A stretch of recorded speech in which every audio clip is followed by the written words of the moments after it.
എന്നുള്ള മിഠായി തന്നെ വരണം. തൊണ്ടയിൽ ചിലപ്പോൾ ചോറ് ഇറങ്ങിയില്ലെങ്കിലോ, അത് നിങ്ങൾ എൻ്റെ സ്ക്രീനിൽ നിന്ന് ഡബിൾ ടാപ്പ് അടിച്ചിട്ട് നിങ്ങൾ ചെയ്യും, തൊണ്ടയിൽ നിന്ന് നന്നായിട്ട് ഇറങ്ങും. നിങ്ങളെ ലൈക്ക് അടിച്ചില്ലെങ്കിലാണ് ഇറങ്ങാത്തത്. നിങ്ങൾ ചോറുണ്ട് കഴിയുന്നതിന് പിന്നെ ഞാൻ ലൈവ് നിർത്തിക്കഴിഞ്ഞാൽ നിങ്ങളുടെ ലൈക്ക് എനിക്ക് കിട്ടാതാവത്തില്ലേ?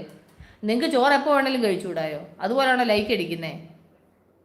അതന്നെ made in Dubai. Correct Sumi, നമുക്ക് മെയ്ഡ് ഇൻ ദുബായ് തന്നെ വേണം, അല്ലാതൊന്നും പറ്റൂല.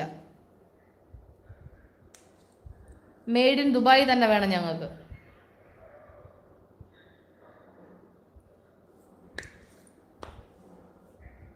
ഫർസു പറഞ്ഞ കേട്ടോ, എനിക്ക് നട്ട്സ് മിഠായി വേണം, മെയ്ഡ് ഇൻ ദുബായ്. ഒരു പാക്കറ്റ് കൊറിയർ ചെയ്തേരെ. അതാണ് MA BEd. അതിൽ ഞാനും പറഞ്ഞേ, ഞാൻ MA BEd എന്നല്ലേ ഞാനും പറഞ്ഞത്. ഇവിടെ ഉണ്ടെന്നറിയാം, എന്നാലും ദുബായിൽ നിന്ന് കൊണ്ടുവരണം. അത് തന്നെ എന്നാലും അതിനൊരു സുഖമുള്ളൂ. ഷാഫി ഇടയ്ക്ക് എവിടെ മുങ്ങിയായിരുന്നു ഷാഫി? Kerala water authority